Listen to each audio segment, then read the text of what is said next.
Salut les coureurs, salut les triathlètes, j'espère que vous passez tous de bonnes fêtes mais que vous continuez à vous entraîner. Aujourd'hui je vais répondre à une question qui m'a souvent été posée. Combien de séances de qualité faire dans une semaine d'entraînement?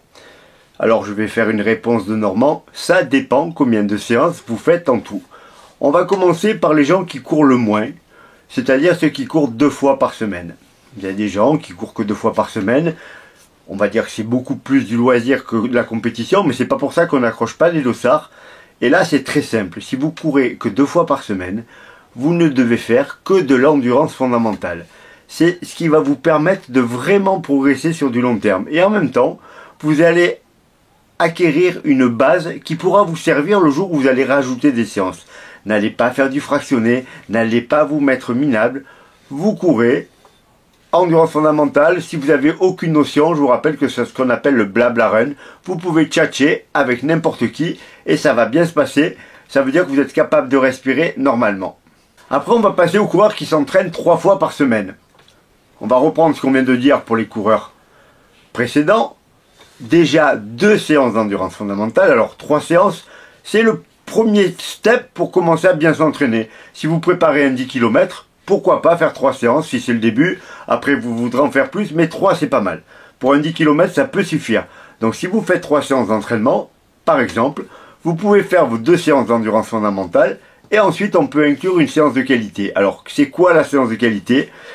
Si vous ne vous connaissez pas du tout, ça peut être un peu tout et n'importe quoi. Vous pouvez varier un peu, faire de VMA courte, c'est-à-dire des fractions de 200, 400 mètres. Vous pouvez faire de la VMA plus longue, 500 mètres, 1000 mètres. Vous pouvez faire du seuil, c'est-à-dire courir 5-10 minutes de façon très soutenue. Il y a plein de choses à faire. Ou vous pouvez travailler tout simplement la vitesse spécifique, c'est-à-dire celle que vous comptez faire à l'entraînement. Si votre objectif est de faire 1 heure sur 10 km, c'est 6 minutes au kilo, 10 km/h. Eh ben vous allez faire une séance où vous allez courir à cette allure, vous allez fractionner par exemple 6 fois 1000 mètres à cette allure. On va passer maintenant aux gens qui s'entraînent 4 fois par semaine. Là on commence à avoir des coureurs un peu plus réguliers. 4 fois par semaine ça permet de préparer, bon bien sûr des 10 km. On peut préparer des semi-marathons de façon très correcte si on a un petit peu de temps. On peut même envisager de faire du marathon même si c'est un petit peu juste.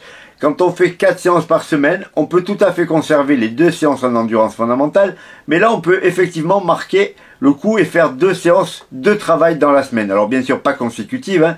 Si le lundi vous faites une séance un peu difficile, les 2 jours qui suivent vous faites ou repos ou séance endurance fondamentale avant d'attaquer la séance suivante.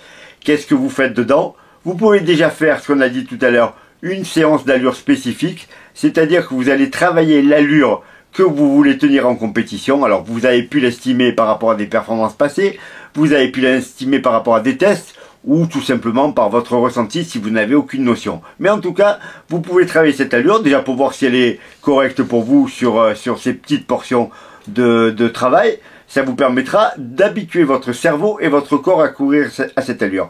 L'allure spécifique, des fois au niveau physiologique, elle apporte rien. Par contre, elle va vous apporter une confiance dans cette allure, savoir que votre corps est capable de l'encaisser, savoir que vous êtes capable de tenir à cette allure. La deuxième séance, ça peut être tout, ça peut être de la VMA courte si vous pensez manquer de vitesse, mais là pour ça il faudrait avoir fait des tests et avoir fait d'autres performances pour pouvoir établir un parallèle. Si vous avez un entraîneur, il est capable de vous dire toi tu manques de la vitesse, toi tu manques d'endurance, mais si vous savez pas, vous pouvez faire soit de la VMA courte, donc soit vous pouvez travailler de l'allure seuil, c'est-à-dire l'allure seuil, c'est l'allure qu'on est capable normalement en compétition de tenir 1 heure. À très haut niveau, c'est le semi-marathon. Pour beaucoup de gens, ça peut être que le 10 km. C'est une allure où il se passe quelque chose au niveau physiologique. Vous allez créer des lactates quand vous arrivez à l'allure seuil.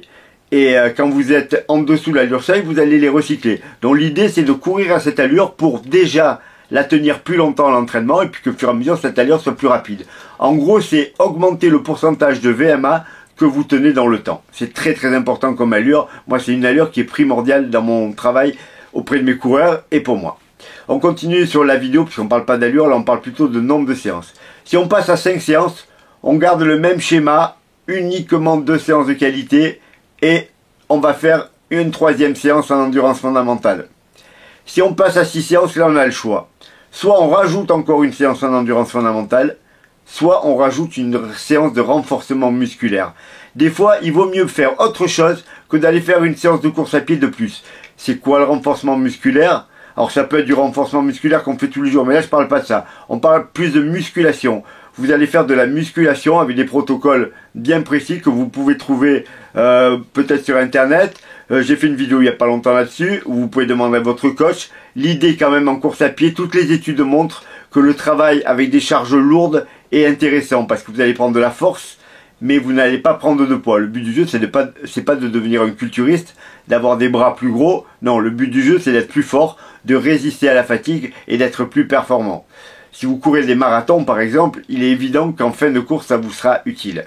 Donc la 6e séance, on peut tout à fait considérer que ça peut être une séance de musculation. Alors certains d'entre vous n'aiment pas ça du tout et préféreront faire une séance de course à pied de plus. Je comprends.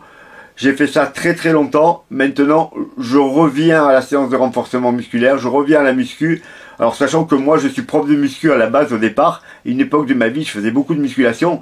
Donc, j'ai longtemps vécu sur mes acquis. Sauf qu'en vieillissant, ben, mes acquis, ils disparaissent. Je commence à avoir des douleurs. Je commence à avoir une tenue qui est moins bonne. Donc, je me remets à faire du renforcement musculaire. Et depuis que j'ai repris, ben, j'ai beaucoup un mal de partout. On en était à 6 séances. Vous allez me dire, il reste 7 jours, il reste plus qu'une. Non. Après, alors, dès qu'on dépasse 6 séances, on passe souvent à du bi-quotidien. Moi, c'est ce que je fais actuellement. Je fais une séance le matin, une séance le soir. Alors le matin pour moi des fois c'est midi, mais en tout cas j'essaie de doubler. Pourquoi? Ça permet d'augmenter le kilométrage tout en ayant une phase de récup dans la journée et c'est beaucoup moins fatigant. Vous pouvez tout à fait faire une séance de qualité le matin et une séance d'endurance fondamentale le soir, ou l'inverse si vous êtes plutôt du matin. Quand vous êtes au-delà des 6 séances, effectivement vous pouvez rajouter une 3e séance d'entraînement de qualité. Alors on l'a dit tout à l'heure, vous avez une séance spécifique allure course. Sur le marathon, c'est la fameuse sortie longue avec de l'allure marathon. Moi je vous ai parlé de l'allure seuil et on peut tout à fait donc intégrer une séance de VMA courte, VMA moyenne ou VMA longue en fonction de vos besoins. Vous pouvez également varier d'une semaine sur l'autre. Vous pouvez avoir 2 séances qui sont quasiment toujours les mêmes et la 3e être une semaine une séance de VMA courte pour conserver un semblant de travail de VMA. Et la semaine d'après, une séance de VMA beaucoup plus longue sur des 500 mètres ou sur des 1000 mètres par exemple. Au niveau des triathlètes, c'est exactement la même chose. Alors les triathlètes ont un très gros volume d'entraînement. Et là pareil, vous ne pouvez pas faire tout et n'importe quoi. Déjà dans la même journée, il est interdit de faire 2 grosses séances. Sauf si c'est un bloc spécifique que votre entraîneur vous a prévu, un stage où vous faites un gros vélo, puis une grosse course à pied, une simulation de course quasiment. Sinon, si vous faites une grosse séance de vélo, bien entendu, si vous courez ou si vous nagez derrière, ça sera facile. La natation étant un petit peu à part, il est vrai qu'on peut doubler 2 séances de qualité avec une séance de natation de qualité parce qu'il n'y a pas d'impact, il n'y a pas de risque de blessure musculaire. Mais je vous conseille quand même sur la semaine de répartir les séances de qualité. Donc 2 séances de qualité minimum si vous faites 5 séances d'entraînement, mais les triathlètes montent très vite en volume, donc vous pouvez tout à fait arriver à 3 séances dans la semaine en répartissant la charge. Au fil du temps, ça évolue, le contenu des séances évolue, mais par contre, restez sur cette base-là. C'est-à-dire, n'en faites pas trop. Quand je vois des coureurs qui, à chaque sortie, se mettent minables, c'est complètement inutile et ça freine la progression. J'ai déjà fait des vidéos là-dessus. Ne soyez pas bête, écoutez votre coach, écoutez ce que vous disent les coureurs expérimentés. Ça peut vous paraître aberrant. Là, j'ai encore eu un message l'autre jour sur la chaîne YouTube. Et c'est pas du tout pour stigmatiser quelqu'un. Mais il m'explique qu'il a 13 de VMA et qu'il fait ses footings à 11 km/h. C'est aberrant, un truc comme ça. Moi, je fais mes footings entre 11 et 12 km/h, voire même 13 des fois. Mais j'ai 19,5 de VMA. Nicolas Navarro, qui court le marathon à plus de 20 km/h, arrive à faire des footings à 12-13 km/h. Comment quelqu'un qui court, qui a une VMA de 13, peut pas arriver à courir à 11? C'est pas possible. Je sais que certains d'entre vous ont l'impression qu'ils ne progresseront pas en courant comme ça. Essayez, ça coûte rien. Essayez. Si vous courez peu, faites que de l'endurance fondamentale. Voilà, je vous ai donné un topo. N'hésitez pas à me faire des retours, à me dire ce que vous en pensez, à me dire ce que vous faites vous. Moi en tout cas, c'est ce que je fais pour moi. La plupart du temps, je fais 2 séances de qualité. Là, je suis passé à 3, effectivement, parce que j'ai doublé et que je vais tourner à 10-12 séances par semaine. J'essaie aussi de doubler pour alléger un petit peu mes séances, parce que j'ai tendance à faire des sorties très longues, à faire des grosses séances de qualité. Ça me permet de les réduire un petit peu en volume, tout en gardant l'intensité. Par exemple, là, j'ai fait une séance tout à l'heure que je vais mettre en ligne, puisque je vous ai dit que je vous débriefais les séances. Alors que j'avais fait une séance il y a 2 jours, d'habitude je prends au moins 3 jours. Mais là j'ai raccourci un petit peu. Mais elle n'était pas très grosse, j'ai fait 5 fois 1000 mètres. Donc c'était un peu spécifique, 5 fois 1000 mètres à allure 10 km. Voilà. Donc ne tombez pas dans le panneau d'en faire trop. N'en faites pas non plus pas du tout. Ne faites pas que de l'endurance fondamentale si vous courez 6 fois par semaine. Là ça servirait plus à rien. Par contre, si vous courez très peu, que de l'endurance fondamentale. J'espère que ça vous aura servi. Une prochaine vidéo, on rentrera un peu plus dans le détail si certains d'entre vous le souhaitent. Quelle séance faire en fonction du type de coureur que vous êtes. Alors si vous fouillez dans les nombreuses vidéos que j'ai faites, on a déjà abordé le problème, mais on va essayer d'être un peu plus précis, c'est-à-dire d'établir des profils de coureurs et de dire voilà, pour tel profil de coureur, il faut faire tel type de séance. Voilà les coureurs, je vous souhaite une bonne fin d'année puisqu'on est le 26 aujourd'hui.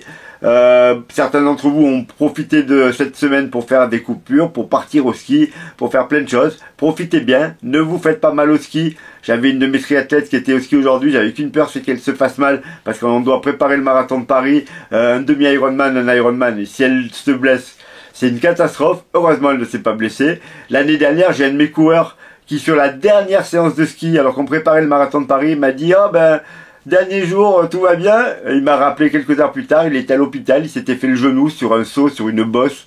Enfin, un truc stupide. Ça fait 1 an qu'il peut plus courir, donc faites attention avec le ski. Je déteste le ski pour ça, parce que c'est un nid à blessure. Et quand on est entraîneur de coureurs ou de triathlètes, on n'a qu'une envie, c'est qu'il se fasse pas mal au ski. Voilà les coureurs, voilà les triathlètes, bonne fête à tous et entraînez-vous bien pour ceux qui continuent à s'entraîner en ce moment.